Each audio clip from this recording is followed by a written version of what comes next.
صاحبيكا ازيك وازاي احوالك واخبارك والكلام ده كله يعني. ده هقول لك على ملخص الطفله العاميه اللي الزمن جه عليها، بس ربنا وقف لها شاب يهتم بيها ويراعيها، وكانت السبب في انه يتوب. بيبدا فيلمنا مع شاب اسمه يحيى، وهو بيزعق لان البنت اللي مستنيها اتاخرت عليه، وبيشتم البنات الثلاثه اللي راكبين معاه في العربيه، فبيقولوا له يعني ما تشطرش على الحمار وجاي تشطر على البردعه، او انت كده ما تقدرش تتكلم معاها فبتيجي تزعق لنا احنا. وشكل الفيلم كده بدا سخن قوي يا صاحبيك، وبيتصل يحيى بيها وبيقول لها شكلك مش هترتاحي غير لما اموتك في مره وانا متعصب كده. فبيرد عليه واحده وبتقول له لا ما تتعبش نفسك لانها خلاص ماتت، وبيتصدم وبيروح عشان يعرف في ايه، فبيلاقيها ميته، وبتقول له البنت انهم لقوا جثتها في الطريق، وبتطلب منه يوصلهم باهلها عشان يستلموا الجثه. وبعد كده بنشوفه هو بيبص في التليفون وبيكون متضايق قوي يا صاحبيك لان البنت اللي ماتت عليها فلوس ليه، فبيقرر يروح لعنوان بتاعها يبلغ اهلها بموتها، وهو بالمره يدفعوا له الفلوس اللي عليها. ولما بيوصل البيت بيلاقي الباب مفتوح ومفيش حد، فبيقول لنفسه بس دي فرصتي، وبيدخل يدور على فلوس في البيت. وفجاه بيشوف بنت صغيره بتاخد العيش تاكله وبتستخبى، وبيلاحظ ان البنت دي عاميه، وبيفهم من الصوره المتعلقه انها بنت الست اللي ماتت، وبيقول لها انه صديق امها، فبتفضل البنت ساكته ومش بترد عليه، فبيقول لنفسه كمان مش بتتكلم، ده شكلها لعبت معاها قوي،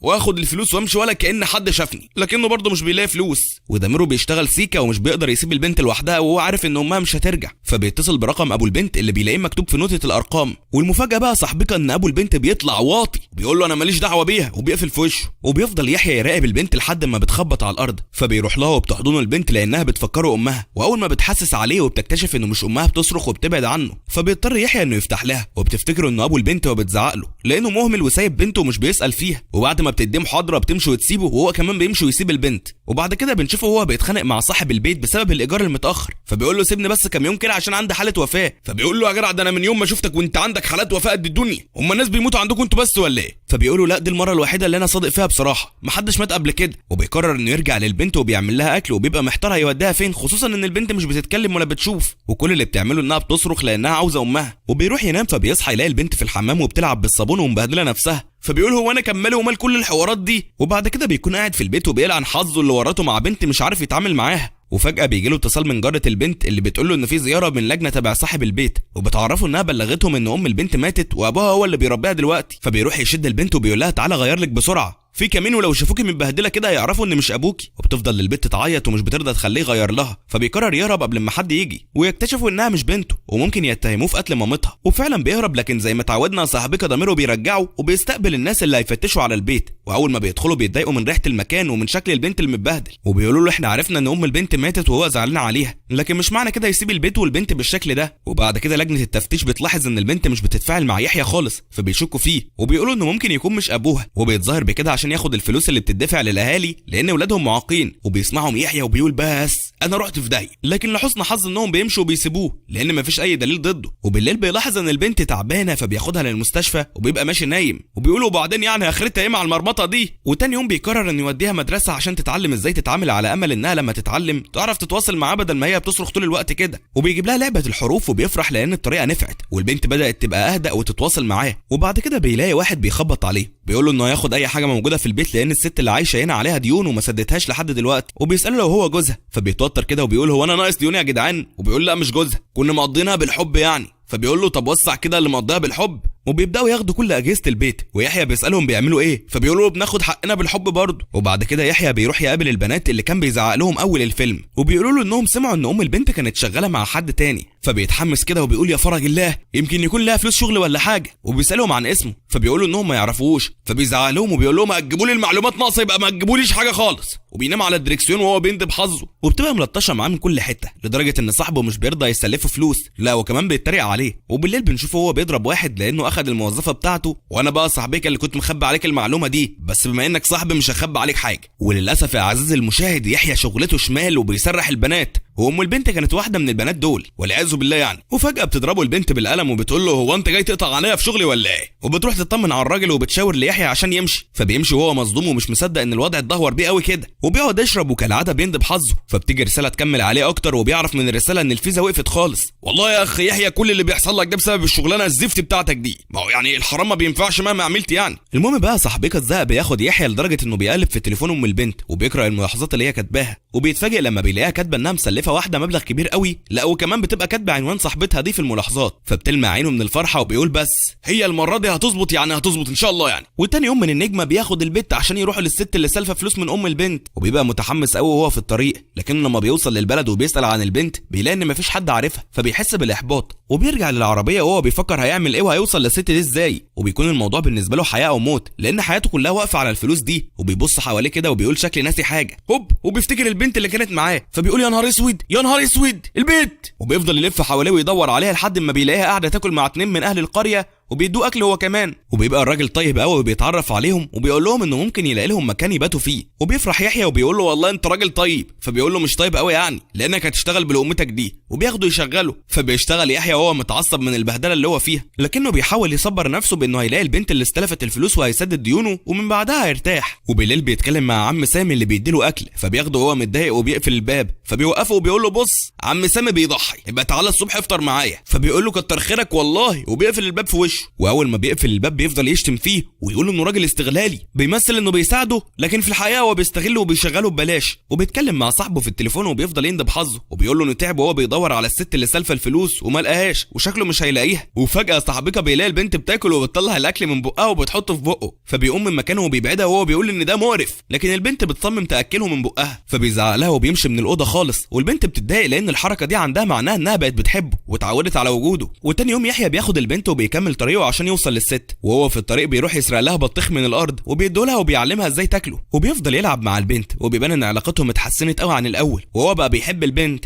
وفجاه بتظهر بنته وبتقول له اقف عندك يا حرام البطيخ يا حرام البطيخ، فبيقول لها ايه ده هو بتاعك؟ طب انا اسف والله ما كانش قصدي اسرقك، بس يهون عليك يعني اسيب البنت الصغيره دي جعانه، فبتقول له مهما كان ما كانش ينفع تسرق يعني، وبتكون اوفر شويه، وبتقول له ان البطيخ ده بالنسبه لها كانه عيالها، فبيقول لها يحيى انه مش ابو البنت لكنه بيربيها، فبتقول له والله بنتك بقى مش بنتك ماليش دعوه، وانت مفكر نفسك دخلت مكتب الاسره ولا ايه؟ وبتقول له انه لازم يدفع ثمن البطيخ اللي اخده، وبتاخده معاه للحقل عشان يشتغل ويسدد ثمن البطيخ اللي اخده، وبيبقى متنيل على عينه ومش عارف يشتغل وبيوقع البطيخ، فبيقول لهم احمدوا ربنا يا جماعه انه ما اتكسرش، وبيقوم يلمه وهو بيقول لنفسه منه لله اللي دخلني في كل الحوارات دي، منه لله. وبعد كده بيقعد يرتاح والبنت بتحاول تقومه لانها عاوزه تخرج بره، فبيقول لها بقول لك ايه ابعد عني خالص، وبيلاحظ انها اتضايقت فبياخدها يخرجها وبيفضل متذنب تحت المطر. وبنلاحظ هنا يا صاحبك ان يحيى بقى بيفهم البنت بسهوله وبقى بيعرف يتواصل معاها من غير اي مجهود، وعلاقتهم بقت حلوه قوي، وده بيبان لما بيلعبوا مع بعض تحت المطر. وبالليل بيقعد ياكل هو والبنت مع صاحب البيت، ويحيى بيديها المعلقه وبيخليها تحسس على الاكل عشان تعرف هتاكل ازاي من اللي قدامها، وصاحب البيت بياخد باله من حاله البنت وبيفتح كلام مع يحيى وبيقول له انه كان في ابن واحد قريبه عنده نفس الحاله دي، وبيقول له انه كان بيتعامل معاه بطريقه خاصه، وبيعرفه ان الولد ده كان بيطلع الاكل من بقه ويديه للشخص اللي بيحبه. وبعد كده بيفضل يحيى يبص للبنت وهو حاسس بالذنب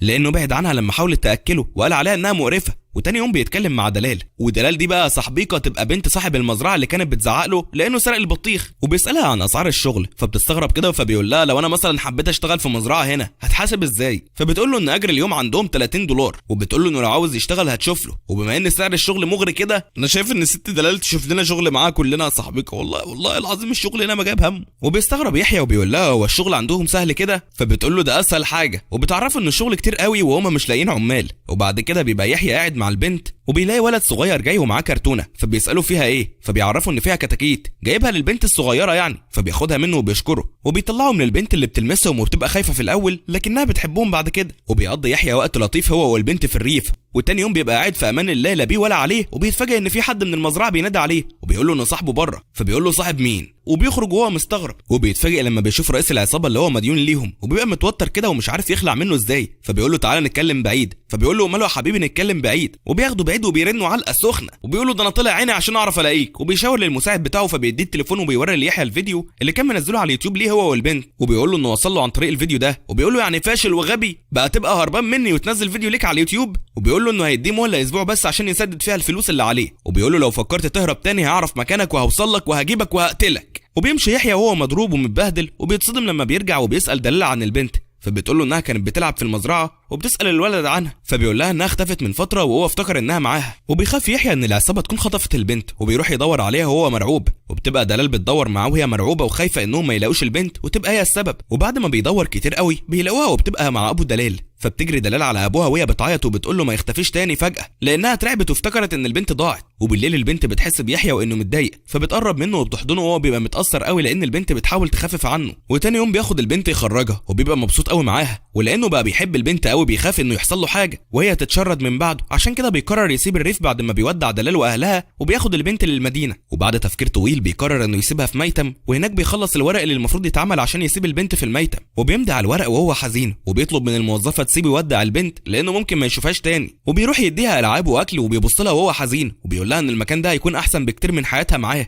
وبعد شويه البنت بتستغرب لان يحيى مش بيفضل بعيد عنها خالص وطول الوقت يعتبر لازق فيها، وبتدور عليه عن طريق التحسيس، وبتخاف اول ما بتتاكد انه مش موجود، وبترمي الاكل والالعاب اللي معاها وبتمشي تدور عليه وهي بتعيط، وبتقف عند باب كده وبتفضل تخبط على الباب وهي بتعيط وبتصرخ، وبيبقى يحيى واقف ورا الباب وبيبص عليها وبيحاول انه يجمد قلبه ويمشي، لكنها مش بتهون عليه وبيفتح لها الباب وبيقرب منها وهو محتار يسيبها ولا يعمل ايه. وبتتعرف البنت عليه وبتفضل تعيط، وبتمسك ايده وبتكتب له كلمه دموع على ايده عشان تعرفه انها اتعلمت لغه اللمس اللي كان بيعلمها لها، وبتستخدم البنت اللغه دي عشان تساله هي مين، فبيتاثر قوي وبيعيط وبيمسك ايدها وبيكتب لها انها بنته، وهي بتكتب له على ايده كلمه بابا. ولحد هنا بيخلص فيلمنا بعد ما بيكون يحيى قرر انه يربي البنت ويعتبرها انها بنته، وبالرغم من انه مش بيلاقي الفلوس اللي كان بيدور عليها لكنه بيكون قرر يبدا حياه جديده نظيفه بعيد عن الشغل المشبوه اللي كان شغال فيه. ولحد هنا بيخلص فيلم النهارده. استنى يا صاحبي، كنت رايح فين؟ تعال اقول لك على ملخص فيهم كام طفل كده، انما ايه فل شمعه منوره. ويبدا مسلسلنا سنه 2016 مع المذيعه وهي بتتكلم عن المرشحين للانتخابات، وبتقول ان الكل متحمس عشان يشوف الشخص اللي هيفوز، وبنشوف سامح صاحبيكا وده واحد من المرشحين، وبيوعد الناس انه هيعمل اللي ما يتعمل وهيعدل الميله. وبيتكلم معاه المساعد بتاعه بيقول له واحنا هنفضل نكذب على الناس كده كتير؟ فبيقول له يا عم ما كله بيكذب، وبعدين كلها ماشيه بالاونطه يعني جت عليا. وعشان يقيتوا الصوره دي يا صاحبيكا في نفس الوقت بيجي له اتصال وبيعرف ان ابوه مات، وبيسالوا المساعد بتاعه في ايه، فبيقول له لا ولا حاجه ابويا مات بس. فبيبص له المساعد وبيتنح كده وبيبان ان سامح ده جاحد وقلبه حجر.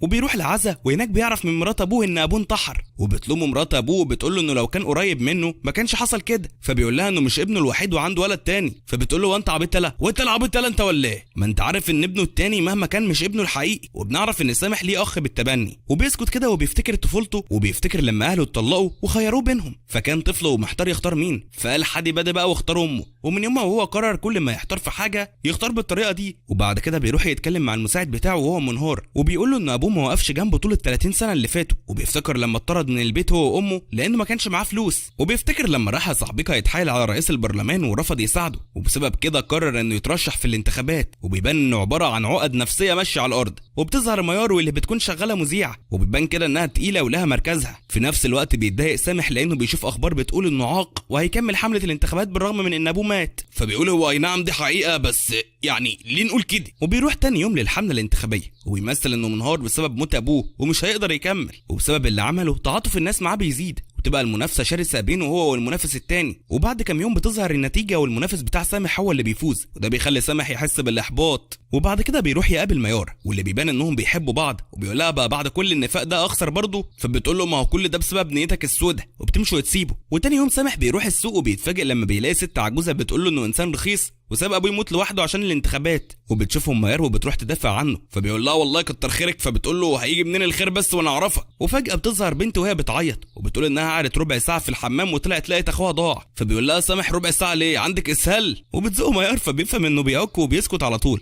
وبيقول للبنت انه هيساعدها تدور على اخوها، وبياخدها لاسم البوليس، وفي الطريق بيتعرف عليها وبتقول له ان اسمها سناء، وبيقدموا شكوى وبيدوروا على اخوها لحد ما بيلاقوه. وبعد كده بيقول لها الولد انه جعان، فبتقول له انها عندها اللي هيجيب لهم اكل ببلاش، وبتاخده وبتروح لميار وبتطلب مساعدتها، وبتعرفها انها وحيده وهي اللي بتربي اخواتها، وبتطلب منها تساعدها توصل لابوها. وبالليل سامح بيفكر في سناء والشيطان بيلعب في دماغه بقى، وبيقول انه لو ساعدها هتلاقي ابوها هيكسب حب الناس، وبيقرر يتصل بها وبيقول لها انه هيدور على ابوها لحد ما يلاقيه، فبتقول له لا ما انا لقيته خلاص، فبيحس ان خطته باظت، وبيحاول يبين انه مهتم وبيقول لها لما تقابليه عرفيني، فبتقول له لا ما انا وصلت افتح الباب يلا، فبيستغرب كده وبيقول له انا افتح الباب ليه يعني، وبيروح يشوف الباب وبيتصدم لما بيلاقيها واقفه بره ومعاها اخواتها ال3 وبيقولوا له انه ابوهم، فبيقول لهم بابا مين يلا انت وهو يلا امشي يلا، وبيطردهم لكنهم بيرفضوا يمشوا وبيدخلوا البيت غصب عنه. وبيتكلم سامح مع سناء وبيقول لها شكلك الكبيره العاقله، يلا بقى شاطره كده خد اخواتك ودوروا على ابوكم بعيد عني. فبتقول له ما انت بابا. وبتفكروا لما قابل امها وهو مسافر على المركب، فبيفتكر وبيقول لها اكيد يعني مش من مره جيتوا انتوا ال4. فبتقول له لا انا بس اللي بنتك وهم اخواتي من امي، يرضيك يعني اسيبهم يتشردوا يا بابا؟ فبيقول لها يرضيني انت شخصيا تتشردي اصلا، اطلعي بره يا بنت انت.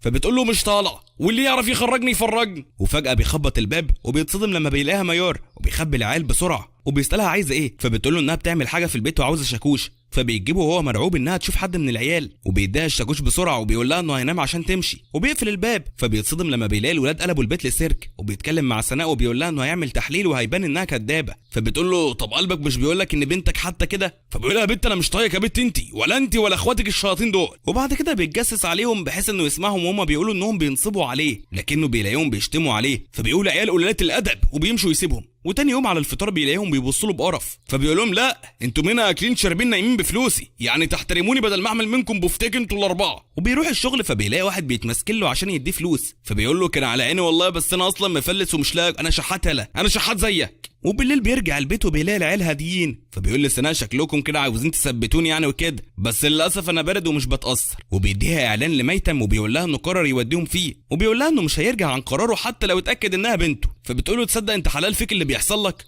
وبتاخد اخواتها وبتمشي. فبيطلع وراها وبيقول لها تفضل للصبح لان الوقت اتاخر. وفجاه بتظهر ميار وبتستغرب لما بتشوف سناء وبتقول لها مش انت قلت انك هتروحي لابوكي؟ فبتبص لسامح كده وبتقول لها لا ما هو طلع واطي ومرضاش يشيل مسؤوليتنا يعني وكده. وبتقول لها ميار انها هتوصلهم، فبيتوتر سامح وبيعمل انه شهم وبيروح يوصلهم وبيكون خايف لاحسن سناء تقول لميار انها بنته ولا حاجه. وبعد ما بيوصلهم بيلاحظوا ان بيتهم فاضي وما فيهوش اي اكل، فميار بتاخد سامح وبيشتري لهم اكل وبيودعهم وبيمشوا. وتاني يوم بيشوف واحد صاحبه من ايام المدرسه، فبيبص له صاحبه كده وبيقول له مالك متبهدل كده، هو انت رجعت لايام الكحرطه ولا ايه؟ فبيقول له لا طبعا مستحيل، وبيحاول يبين انه جامد وكده. وبتيجي ميار وهما بيتكلموا، وهنا كانت الصدمه بقى صاحبيكه، لان سامح بيكتشف ان صاحبه هو اللي جامد وبقى مدير قد الدنيا. وبنروح لسناء اللي بتتفاجئ لما بتلاقي صاحب البيت بيهبد عليهم وبيطردها هي واخواتها وبيضربهم، فبيزقوا اخوها بره وبيقفلوا الباب. وبتخاف سناء فبتتصل بسامح اللي بيجي لها بسرعه وبيزعق للراجل وبيقول له انه هيبلغ عنه بتهمه التعدي على الاطفال. فبيخاف الراجل وبيمشي، وبيبص سامح للولاد وبيقول لهم انه من اول النهارده هيكونوا عياله هو وهيشيل مسؤوليتهم. وبتساله سناء لو نتيجه الاختبار طلعت، فبيتوتر كده لان ميار واقفه وبيقول لها طلعت، وبيقول ان سناء طلعت بنته بجد. وبتفضل ميار طول الطريق بتبص له بقرف، فبيقول لها بقول لك ايه ما تحسسنيش انك اتصدمت فيا، انت كده ما كنتيش طايقاني اصلا. وبياخد الولاد لبيته، وبعد كده المساعد بتاعه بيتكلم معاه وبيقول له ان قراره غلط لان الناس هيتكلموا عليه اكتر وهيقول له انه تخلى عن بنته. فبيقول له انه مش فارق معاه كلام الناس ومش هيرجع في قراره. وتاني يوم بينقل العزال اللي كان في بيت سناء وبيقول لها بصي اتعاملي على ان البيت بيتكم بس مش قوي يعني. وبيحاسبوا الراجل على سعر العربيه وبيتخض من المبلغ، فبيقول شكلك كده فتحت على نفسي فتوحه مش هخلص منها. وبيحاسب وهو مقهور يا عيني على الفلوس. وبعد كده بتكون سناء جنب سامح وبيجي لها اتصال، فبيتقلب وشها وبتقول لسامح انه بيستغلهم وقرر يربيهم عشان يحسن صورته قدام الناس، وده لان الناس بيقولوا عليه ابن عاق. وبتقول له انها متضايقه لانه بيستغلها لكن هتضطر تستحمل لانها مجبره ومفيش مكان تروحه. وبتخليه يمضي على عقد بينهم، وبيكون نص العقد انه يهتم باخواتها لحد ما يكبروا، وفي المقابل هي هتبين للكل انه اب كويس وهتغير صورته قدام الناس. وبتظهر بقى صاحبيكه اول مشكله لسامح، وبيقول له اخو سناء انه ما بيحبهوش ومش عاوزه يربيه. ولما بيرجع البيت بيلاقي حوض السمك مكسور في حته، وبتقول له سناء ان اخوها الصغير كان بيلعب فبيتعصب لكن بيحاول يمسك اعصابه وبيقول لنفسه اهدى يا سامح الاطفال احباب الله يا اخويا. لكن فجاه الشرخ بيزيد والحوض كله بيتكسر والسمك بيموت، فبيصرخ وبيقول لهم ده انا هقطعكم حتت واحطكم مكان السمك ده. وبعد ما بيهدى بيجيب لهم سبوره مكتوب عليها القواعد اللي هيمشوا عليها طول ما هم في بيته. وبالليل بيتكلم مع سناء وبيقول لها بما ان عديت حوار الحوض اللي اتكسر ده عاوزك تعملي معايا بقى حركه جدعنه، وبيقول لها تنشر على الفيسبوك بوست تقول فيه انه اب كويس وبيربي اخواتها اللي هم مش عياله. فبتقول له واي نعم انت استغلالي بس ماشي، وبتنشر البوست وبتتكلم عنه كويس وبتحاول تحسن صورته قدام الناس. وتاني يوم الكل بيكون عاوز يتواصل مع سامح، فبيفرح وبيقول ان الكل عايزين يوصلوا له وبيحس انه عمل انجاز. وبيقول لسناء بما انك طلعت بنت جدعه وقصرت في الناس هشتري لكم اللي انتوا عاوزونه يا ستي. وبياخدهم يشتروا براحتهم، وبتقول له البنت اللي على الكاشير والله انت راجل والرجاله قليلين في الزمن ده، وبتعرفوا انها شافت البوست بتاع سناء وتاثرت بيه، فبيفرح لكن فرحته بتروح خالص لما بيحاسب وبيلاقي ان الحساب كبير. وهم خارجين الولد الصغير بيكون بيلعب في الطريق، وفجاه الاتوبيس بيقرب منه وبيكون هيخبطه، فبيشوفه سامح وبيجري عليه وبيحضنه وبيقف قدامه هو، وفجاه الاتوبيس بيقرب منه وبيفقد الوعي، وبنعرف انه اصلا الاتوبيس ما لمسهوش، لكنه قال لنفسه دي فرصتك يا واد يا سامح عشان تحسن صورتك عند الناس. وبان بقى الشخص المضحي اللي خلى الاتوبيس يخبطه عشان ينقذ الطفل، وعشان كده صاحبيكا خبط نفسه في الاتوبيس وعمل انه اغمى عليه، طلع ثعلب برضه ومش سهل، وبيتنقل للمستشفى، ولما بيفوق بيطلع يمثل انه تعبان، وبيستقبله الناس بالورد وبيعيش بقى دور البطل الخارق وكده، وبيروح صاحبه يزوره ويتعشى معاه. واحب افكرك يا صاحبيكا ان ده صاحبه المدير اللي شافه قبل كده، وهما بيتعشوا بيسمعوا التلفزيون، وبيكون المذيع في البرنامج بيتكلم عن سامح وبيقول له انه بتاع مظاهر وانقذ الولد عشان ياخد اللقطه وخلاص. وبعد كده ميار بتكلمه فبيقول لها يرضيك اللي المذيع قاله ده، وده لانها شغاله في نفس البرنامج، فبتقول له بقول لك ايه ما تعيش الدور قوي، ما انت اصلا استغلالي فعلا. فبيقول لها طب شكرا سلام سلام، وبيقفل السكه. وتاني يوم ميار بتروح له البيت، فبيقول لها ايه اللي جابك يا انت الضفدعه انت؟ فبتقول له انا جاي اشوف الولاد مش جاي عشان اشوفك انت يعني. وبتقول له انه لازم يكمل دور الاب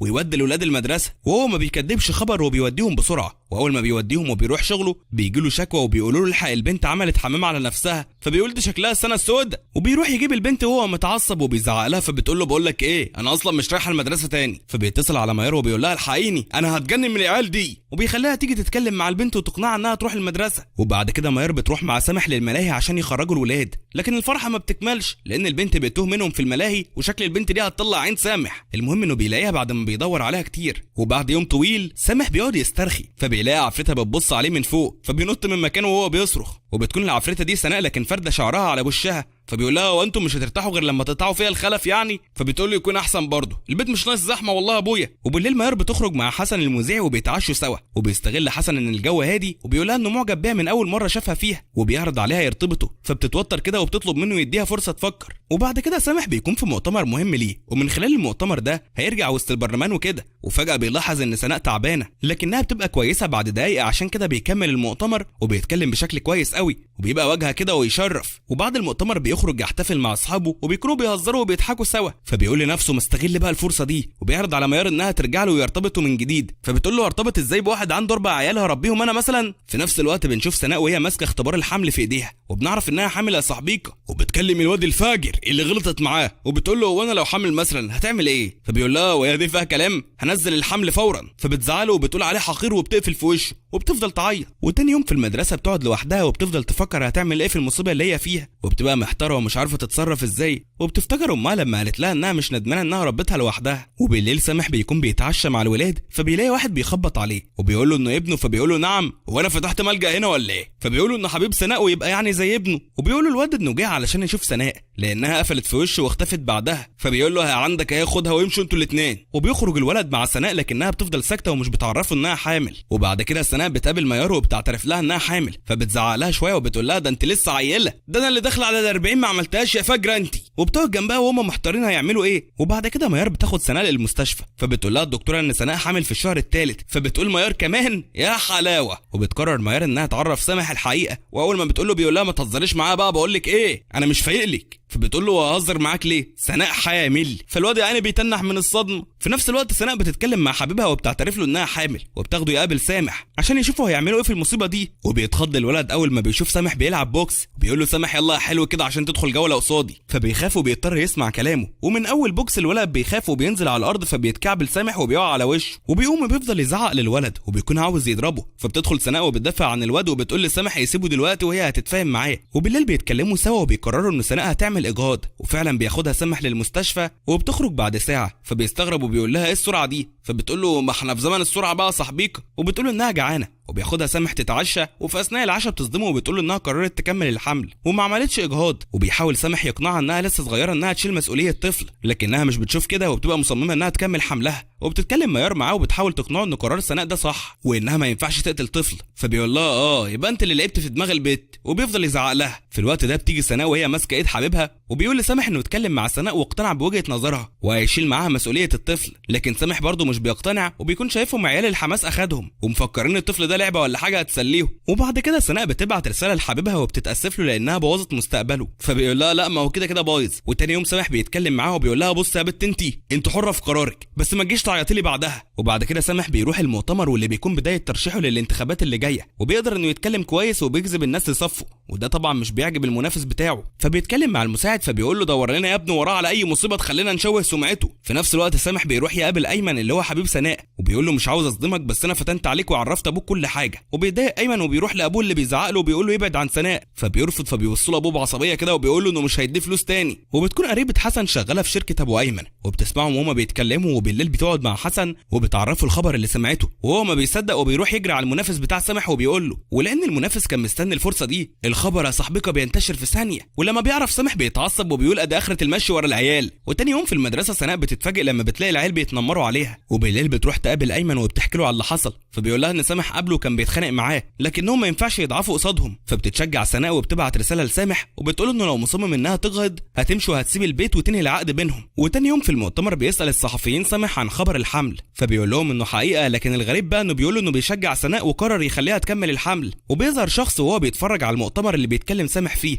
وبيبان ان ليه علاقه بسناء، وبيتاثر الكل بكلام سامح عن سناء وبيبص له على انه اب كويس بيحب بنته. وبتتكلم ميار مع سامح وبتقول له والله كلامك كان فل لدرجه ان شكيت انه يطلع منك انت. وبيرجع سامح البيت وبيتكلم مع ايمن وبيقول له بص يلا يا خايب انت لازم تنشف كده وتبقى قد المسؤوليه اللي انت داخل عليها. فبيقول له طب السلام عليكم مش انا بقى عشان اجهز نفسي للمسؤوليات الصعبه دي. وبعد ما بيمشي ايمن بتتكلم سناء مع سامح وبتقول له انا حاسه كده ان في حاجه ورا انك غيرت رايك، يلا قر واعترف كده، بتخطط لايه؟ فبيقول لها فيها يا بنتي هو انا سفاح الجيزه ولا ايه؟ لا انتوا كلكم خايفين مني ليه؟ وتاني يوم الصبح وهو طالع من بيته بيلاقي جيش من الصحفيين مستنيينه قدام البيت، فبيتكلم معاهم وبيظهر بقى بصوره البطل اللي بيدعم بنته، وبياخد سناء عشان يوصلها للمدرسه. فبتقول له بقول لك ايه مش هتقول لي بقى بتخطط لايه؟ فبيقول لها اسكتي يا بنتي وما اسمعش صوتك. وبتروح سناء المدرسه وبيتنمر البنات عليها في الحصه وقدام المدرس كمان. وبالليل سامح بيبقى بيحلق وبيفتكر كلام حسن لما قال له انه شاف المؤتمر الصحفي بتاعه وحاسس ان افعاله مش بريئه وانه بيخطط لحاجه. فبيقول له هو ليه كله باصص لي كده يا جدعان وانا وحش ولا ايه؟ لا يكونش انا وحش يعني. وبعدين بيقول لنفسه فكك منهم يا ده سامح، انت زي الفل هم اللي مش سالكين. في نفس الوقت ميار بتتكلم مع صاحبتها اللي بتقول لها هتفضلي لحد امتى مع سامح ومحدش عارفكم مرتبطين ولا بتكرهوا بعض؟ فبتقول لها طبعا بنكره بعض، يلا سلام انت بقى، هقوم البس عشان انا خارجه معاه، بس ده ما يمنعش برضه اننا بنكره بعض. وبتروح تتشيك وبتلبس الحته اللي على الحبل يا صاحبيك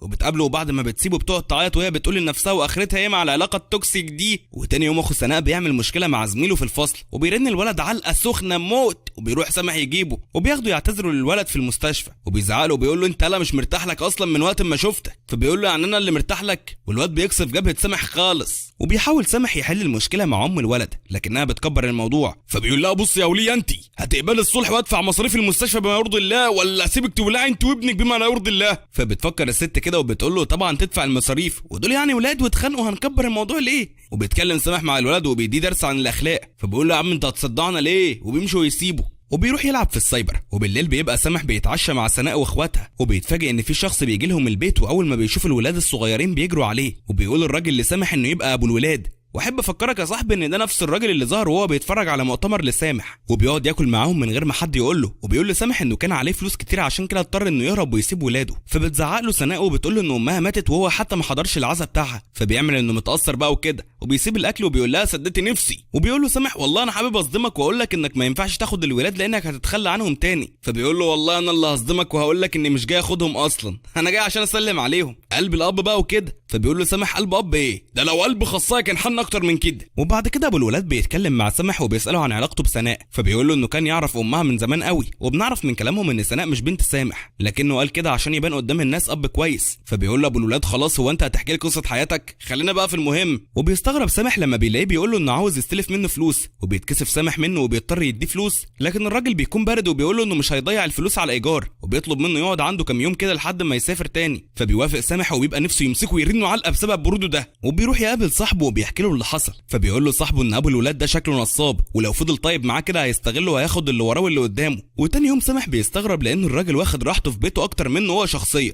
وبيقول له مش شايف انك واخد راحتك حبتين 3 يعني؟ فبيقول له بيت اخويا يا جدع، ما اخدش راحتي ازاي يعني؟ فبيقول سامح لنفسه شكلة بلب بلوه سودا ومش هخلص منها بسهوله. وبالليل ميار بتخرج مع حسن اللي بيحاول يلطف معاه في الكلام، وبيسالها لو قررت بخصوص علاقتهم، فبتقول له انها لسه محتاره ومش عارفه تحدد هي عاوزه ايه، وهو يا عيني بيصدقها ومش بيعرف انها مش عارفه تاخد قرار بسبب علاقتها التوكسيك مع سامح. في نفس الوقت سامح بيبقى قاعد مع ابو الولاد اللي بيكون كل كلامه عن الفلوس، وتقريبا كده هو شايف سامح على انه مكنه ATM، وده لانه كان عضو سابق في البرلمان قبل ما يخسر الانتخابات يعني. فبيقول له سامح حابب اصدمك واقول لك ان مش زي ما انت مفكر خالص، وان الدنيا ماشيه بظهرها وحاطه عليا، بس انا اللي بتاع مظاهر وبحب ابين للناس ان غني وكده. وتاني يوم سامح بياخد اخو سناء للمدرسه وبيعتذر للمدرسين لانه ضرب زميله، وبيقدر يقنعهم انهم يرجعوه للمدرسه بعد ما بيوعدهم انه مش هيعمل اي مشاكل تاني. في نفس الوقت بتكون سناء في المدرسه وواحده من البنات بتشغل موسيقى، فبتتكلم واحده حربوها شويه وبتقول لها توطي الصوت لان معاهم واحده حامل، وطبعا هي مش قلقانه عليها بس هي بتحب تتنمر يعني. فبتتضايق سناء وبتحط الهاند فري عشان ما تسمعش كلامها اللي زهقت منه. وبنروح لابو الولاد وبنشوفه وهو بيتكلم مع صاحبه عن سامح، وبيقول له انه بالنسبه له عباره عن فيزا فيها فلوس كتير، وبيكون طماع وعاوز يستغله. في نفس الوقت سناء بتتكلم مع سامح وبتقول له انها عاوزه تسيب المدرسه، لكنه بيشجعها وبيقول لها انها بدل اخذت القرار لازم تكون قد وتستحمل العواقب. وبيجي له اتصال من ابو الولاد فبيروح يقابله وبيلاقيه قاعد مع بنات وبيشرب، وبيقول له يلا حاسب يا صاحبي. فبيتعصب وبيزعق له وبيقول له بص انا مستحملك من بدري، وبيكون عاوز يضربه. فبيظهر على حقيقته وبيقول له بص من الاخر كده هتديني فلوس هسكت، ومش هقول للناس انك مش ابو سناء، مش هتديني فلوس هتكلم وهبوظ سمعتك قدام الكل، وهي اساسا بايظه لوحدها. وبعد كده بيروح سامح يقابل صاحبه وبيساله يعمل ايه، فبيقول له ما انا قلت لك من الاول انه نصاب، وبينصحه صاحبه انه يديه الفلوس لان لو الناس عرفت انه بيشتغلوا ما يكرهوه. وبيرجع سامح لبيته وبيكون متضايق لان الراجل البارد ده بيتعامل معاه ببرود، وبتبقى نظراته ليه نظرات تهديد. وبيلاقي سامح ان البنت الصغيره تعبانه فبياخدها للمستشفى وبتكون محتاجه محلول، فبيقول له ابوها وليه المصاريف دي على الفاضي، ادينا انا الفلوس وهي هتبقى كويسه. فبيبص له بقرف كده ومش بيرد عليه. وبعد كده بيروح يحضر مؤتمر من المؤتمرات الكتير بتاعته، وبتكون كل حاجه ماشيه كويسه، لكن ازاي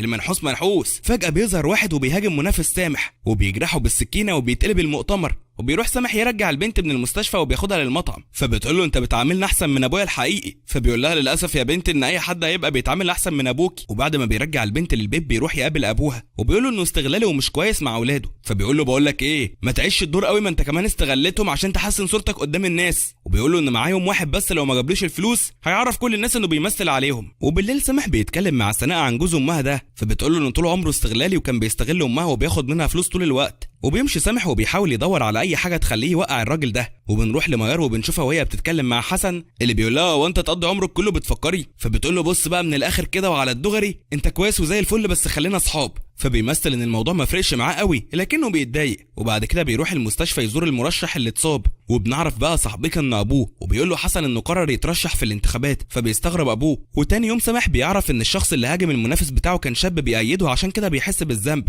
وبيروح يعتذر للمرشح لكنه مش بيقبل اعتذاره وبيقول لي يمشي ويسيبه. وتاني يوم بيبقى سامح بيمارس رياضه الجري زي اي مواطن كوري بسيط، وبيتفاجئ لما بيلاقي حسن في وشه فبيستغرب كده وبيساله ليه بيجري في المكان ده، فبيقول له لا ما انا نقلته بقينا جيران. فبيسكت كده وبيقول كملت. وبيكملها حسن اكتر وبيعرفه انه هيدخل الانتخابات، وبيمد ايده يسلم عليه وبيقول له انهم هيتنافسوا بروح رياضيه. فبيقول له والله كلمه حلوه وكل حاجه بس انا كل اللي قال الكلمه دي عتاني خازوق طلع من نافوخي. وبيمشوا ويسيبه وبيرجع البيت وهو متعصب، ولما بيلاقي انه متعصب على عياله وهم مالهمش ذنب بيمشي وبيسيب البيت وبيروح يقابل صاحبه وبيتكلم معاه وبيعرفه ان حسن هيدخل الانتخابات. فبيقول له صاحبه ان حسن منافس اخطر من ابوه بكتير. فبيقول له هو انت كده بتطمني؟ امال لو عاوز تقلقني هتقول ايه؟ وبيقرر سامح انه ياخد خطوه ويحاول يقرب من الناس اكتر. وبالليل بنشوف حسن وهو قاعد مع واحده ودي بقى بتحبه جدا بس هو ولا معبرها. وبعد ما بتمشي من عنده بتقابل سامح فبيبص لها وهو مصدوم، وبنعرف انهم كانوا بيحبوا بعض زمان. وبيسالها كانت بتعمل ايه هنا، فبتقول له انها كانت عند حسن، وبتقول له انها بتحبه. فبيقول لها طب بلاش تقولي لي كده وراعي ان كنت حبيبك في يوم من الايام. فبتقول له والله مش عاوز اصدمك بس علاقتي بيك كانت مصلحه. ومن بجحتها بتطلب منه يتنازل عن الانتخابات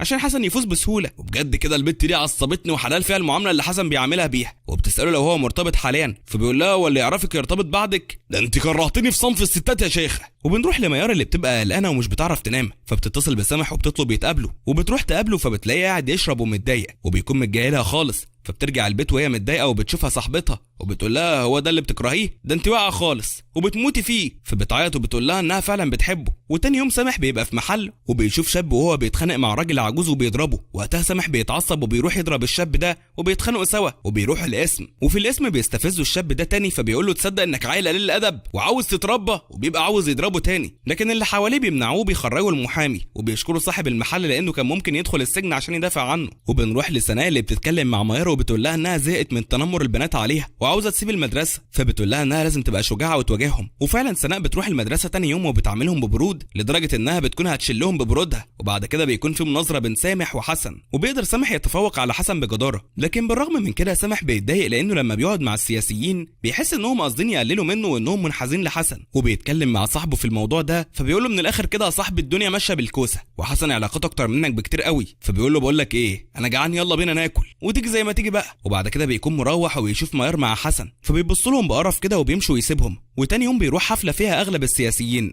وبيتكلم مع واحد منهم وبيحاول يقنعه بمشروع المول اللي عاوز يعمله، لكن مش بيكون متحمس ليه وبيرفض بحجه ان الفكره ما عجبتهوش. لكن طبعا يا صاحبيك كلنا عارفين ان لو كان حسن اللي عرض الفكره كان وافق عليها على طول. وبيمشي سامح وهو متعصب وبيروح يلعب بوكس وبيتخيل بقى انه بيضرب السياسيين اللي معصبينه دول، فبيقول له صاحبه بدل ما تفضل تندب حظك كده حاول تلاقي حل. في نفس الوقت بنشوف حسن وهو بيخطط هو كمان لمشروع مول كبير، وبعد كده بيبقى في اجتماع وبيحاول كل واحد منهم انه يقنع الممولين بمشروعه، وبيقولوا لهم الممولين انهم هيبلغوهم قرارهم بعد كام يوم. وبالليل بيبقى سامح ماشي وبيتفاجئ لما بيشوف ميار عامله اضراب عشان المطعم بتاع ابوها ما يتهدش، وبيحاول يقنعها ان الطريقه دي مش هتفيدها لكنها مش بتقتنع فبيمشي ويسيبها. وهو ماشي بيشوف حسن اللي بيضايقه بالكلام فبيقول له بص يا مش ناقصاك وبيمشي ويسيبه، لكن حسن بيوقفه وبيستفزه وبيقول له انه فاشل. فبيتعصب سامح وبيقول له ان هو اللي فاشل ووصل للي هو فيه ده بسبب مساعده ابوه ليه. فبيتضايق حسن وبيضرب سامح لكنه مش بيضربه وبيقول له مش هرد على واحد فاشل زيك. وتاني يوم بيبقى في اجتماع وبيبقى سامح بيتكلم بالنيابه عن اصحاب المحلات عشان يمنع حد محلاتهم، لكنه مش بيعرف ياخد حق ولا باطل قصاد حسن، فبيقول عليه اصحاب المحلات انه جاسوس وخدعهم وبيمشوا ويسيبوه وهم بيشتموا عليه. وبعد كده ابو ميار بيروح لسامح وبيقول له تعالى معايا عاوز اوريك حاجه، وبياخدوا القبر بنته وبيعرفوا ان ميار كان عندها اخت وماتت لان الاسانسير اتعطل بيها، ولما طلب يحققوا في الموضوع ويعاقبوا المهمل رفض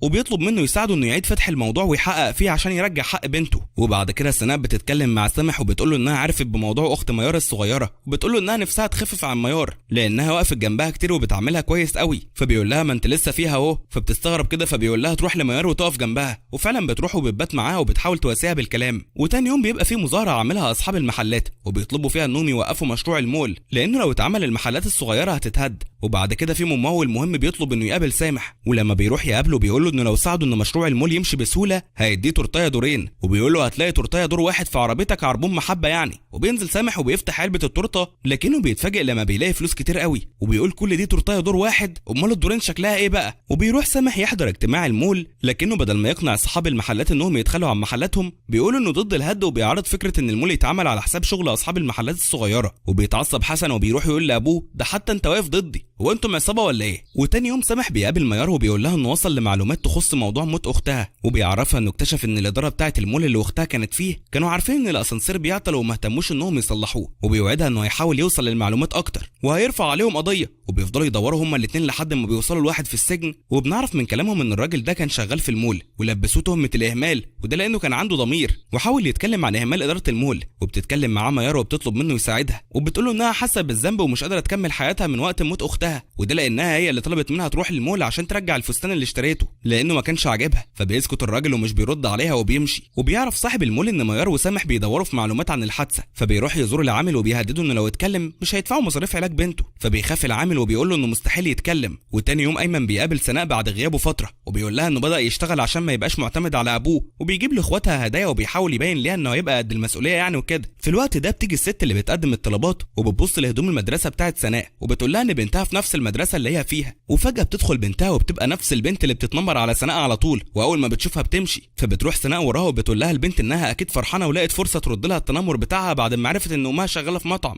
لكن سناء بتقول لها انها مستحيل تعمل كده، وبتعرفها انها جت وراها عشان تطمنها انها مش هتجيب سيره قدام حد من المدرسه. فبتستغرب البنت لانها كانت متوقعه ان سناء ما هتصدق تستغل الفرصه، وبتروح لسامح اللي بيبقى قاعد مع اصحابه وبيتكلموا، وبيتفاجئ لما بيجي له اتصال من قسم الشرطه وبيقول له الضابط ان اخو سناء في الاسم، فبيروح يجري على ملا وشه وبيسأل الضابط حصل ايه، فبيعرفوا ان الولد ضرب زميله وبيكون ده نفس الولد اللي ضربه قبل كده، لكن المره دي حالته صعبه وفي المستشفى. وبيروح سامح وبيحاول يحل المشكله بشكل ودي مع ام الولد، فبتتعصب اول ما بتشوفه وبتطرده. وبعد كده بيتفاجئ سامح لما بيلاقي الناس على الانترنت بيتكلموا عن الخناقه اللي حصلت بين اخو سناء وزميله، وبيروح سامح تاني لام الولد وبيحاول يحل معاها قبل ما الموضوع يكبر، لكنها بترفض وبتطرده. وبيروح لاخو سناء وبيزعق له وبيقول له انه حطه في ورطه كبيره وبيقول له انه ممكن ما يقدرش يخرجه من السجن. فبيترعب الولد وبيترجى انه يساعده، وبيعرفه ان اصحابه هم السبب في الاصابه دي، وانه لما ضرب الولد كان ضربه ضرب خفيف وما يعملش اصابه. وبيتكلم سامح مع الصحفيين وبيقول لهم ان الولد ما عملش حاجه، وبيحاول سامح يدور على اي دليل يثبت ان الاشتباك اللي كان بين اخو سناء والولد بسيط، ومش لدرجه انه يوصل الولد للحاله اللي هو فيها دي. وبيروح للمكان اللي حصل فيه الخناقه بحيث انه يقدر يستفاد من كاميرات المراقبه، لكنه مش بيلاقي حاجه تفيده. وتاني يوم بتبقى سناء في المدرسه والبنات بيتنمروا عليها هي واخوها، وهي بتبقى متضايقه قوي، وبتروح البنت اللي كانت بتتنمر عليها تكلمها، لكن المفاجاه انها بتقول لها انها شغاله في المحل اللي اخوها اتخانق مع الولد قدامه، وبتقول لها انها ممكن تساعدها وتخلي صاحب المحل يراجع الكاميرات ويدور على اي دليل براءه لاخوها. وسناء بتفرح قوي وبتتصل بسامح اللي بيروح لها على طول، وبيروحوا للمحل اللي البنت قالت عليه، وبيراجع الراجل الكاميرات.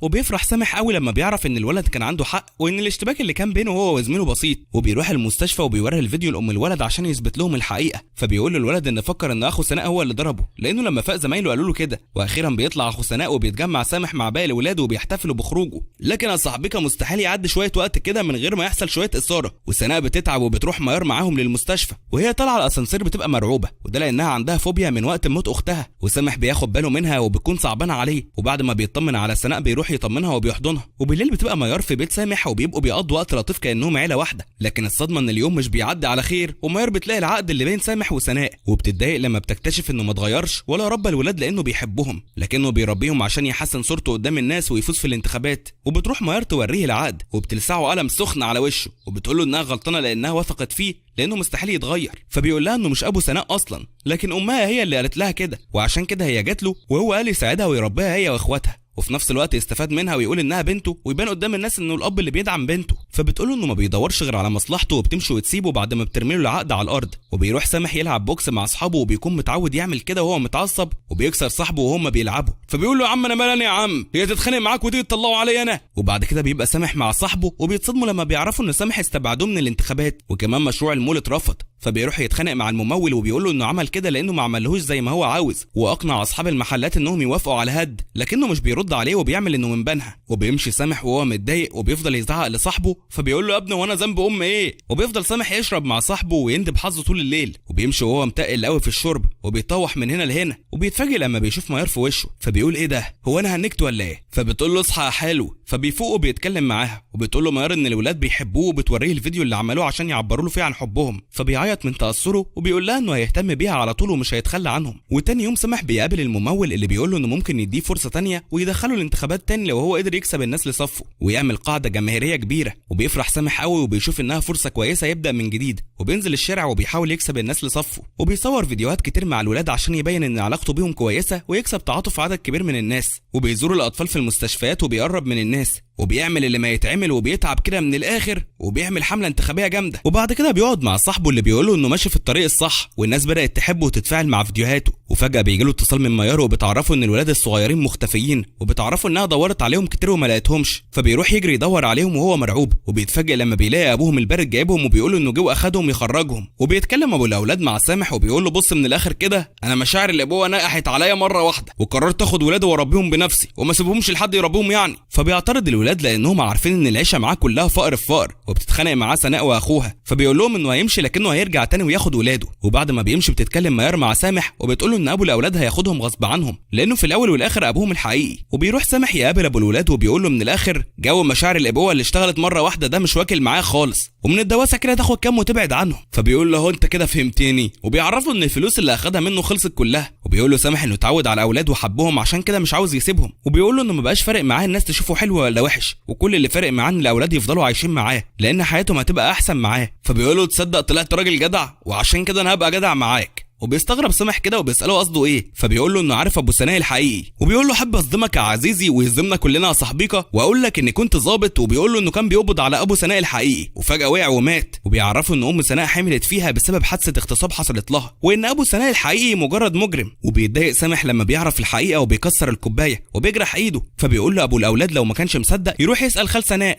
وبيقول له على عنوانه. فبيمشي سامح وهو متضايق ومش بيرد عليه، وبيقعد في الحديقه وبيفضل يفكر في سناء، وبيفتكر لما قالت له ان امها لو وجدتها ما كانتش اتولدت، وده بياكد له الكلام. وان فعلا ام سناء ما كانتش عاوزاها في البدايه. وتاني يوم بيتكلم مع ابو الاولاد وبيطلب منه يحتفظ بالسر ده، لان سناء لو عرفت حاجه زي دي نفسيتها هتتدمر. وبيفضل يتحايل عليه لحد ما بيخليه يوعده انه مش هيقول لحد، لكنه بيصمم برضه انه ياخد الولاد. فبيديهم له سامح وهو حزين قوي ومش بيكون عاوز يسيبهم يمشوا، لكنه بيضطر يسيبهم لانه لو شد قصاد ابوهم هيكشف السر بتاع سناء. وبعد كده بتتمشى ميار معاه وبتقول له انه لازم يركز على الحمله الانتخابيه بتاعته. فبيروح المناقشه وبيتكلم بحماس بقى وبيبدع. في نفس الوقت صاحب حسن بيتكلم معاه وبيقول له انه وصل للاب الحقيقي للولاد اللي سامح بيربيهم، وبيقول له انه اكتشف انه كان ظابط لكنه استقال. وبالليل بنشوف سامح وهو ماشي مع سناء وبيكون لطيف قوي معاها، وبيدخل البيت وبيمسك منديل حد من الاولاد وبيفتكر الفيديو اللي عملوه علشانه، وبيبان انه فعلا بقى بيحبهم. وتاني يوم بيروح البرنامج الانتخابي بتاعه، وهناك بيشوف حسن وبيبص له بتحدي، وبيفتخر بان عدد المؤيدين بتوعه بيزيد كل يوم عن اليوم اللي قبله. وبنكتشف ايه بقى صاحبيكا، ان سامح وحسن كانوا اصحاب في المدرسه، وسامح كان دايما بيطلع الاول وحسن التاني، وده السبب ان حسن مش بيحب سامح وبيغير منه. وبيروح حسن يوم الخطاب متزوق بقى عشان يجذب الناس لصفه، لكنه ولا بيأثر فيهم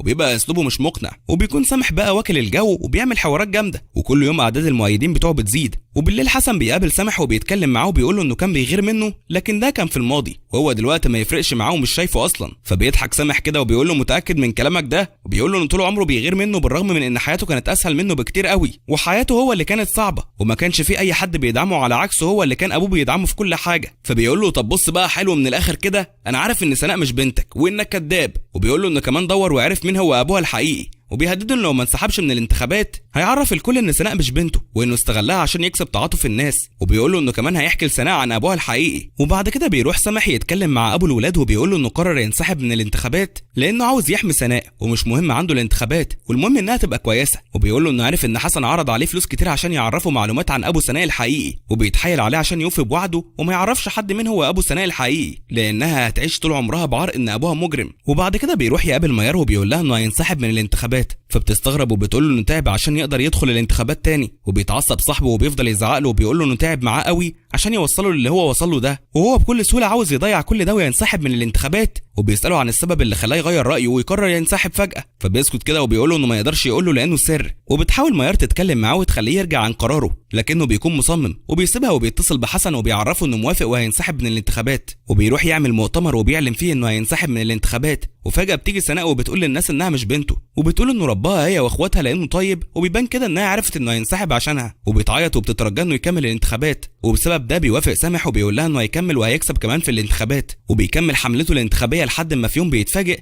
لما بيشوف ابو الولاد وهو طالع مع حسن في البرنامج بتاعه، فبيترعب وبيقول ان حسن كده هيكشف الحقيقه زي ما هدده. لكن المفاجاه ان ابو الاولاد بيقول ان ابو سناء مات قبل ما تتولد، وانه كان راجل كويس وبيشكر في سامح، وبيقول له انه عامل ولاده كويس لدرجه انهم بيحبوه اكتر منه. وبعد البرنامج بيروح له سامح يشكره، فبيقول له ان حسن عرض عليه مبلغ كبير قوي لكنه رجعه له، وبيقول له حاولت اعمل حاجه صح، وبيسيبه وبيمشي. وبسبب اللي عمله الناس بتحب سامح اكتر، وكمان بيقرر انه يرجع الولاد الصغيرين لسامح. وبعد فتره بنشوف ميار وهي مع عائله سامح الجديده، وبنعرف انهم اعترفوا لبعض بحبهم وقرروا يتجوزوا. وبنشوف البنت الصغيره اللي مع سناء وبنعرف انها ولدت واتجوزت ايمن. وبنشوف سامح في شغله وبنعرف انه فاز في الانتخابات وبقى عضو قد الدنيا. وفي اخر مشهد يا صاحبيكا بنشوف صوره لسامح مع عائلته الجديده، وبيكون اخيرا لقى السعاده. ولحد هنا صاحبيكا بيخلص مسلسل النهارده. لو عجبك فيديو النهارده ما تنساش تعمل لايك بقى وتروق عليها كده، وتشترك في القناه وتفعل زر الجرس عشان يوصلك كل جديد. اشوفكم الفيديو الجاي، سلام.